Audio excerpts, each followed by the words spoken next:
বাংলাদেশের এমন হাল আমি দেখতে চাই না। যারা করবে দেশটা রক্ষা তারা হয়েছে হায়না। ক্ষমতার লোভে যারা করছে মায়ের বুক খালি, এই বাংলার জমিনে বিচার হবে তাড়াতাড়ি। আর নয় রফা দফা চলবে শুধু এক দফা, আর নয় রফা দফা চলবে শুধু এক দফা।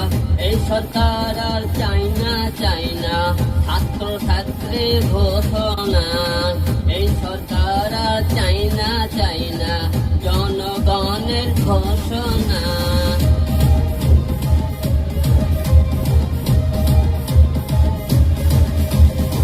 কত নেতা পালিয়ে গেছে সোনার বাংলা ফেলে, কয়দিন পরে তোমরাও যাইবা বাংলাদেশে জেলে। ক্ষমতার লোভে যারা করছো মায়ের বুক খালি, এই বাংলার জমিনে বিচার হবে তাড়াতাড়ি। আর নয় রফা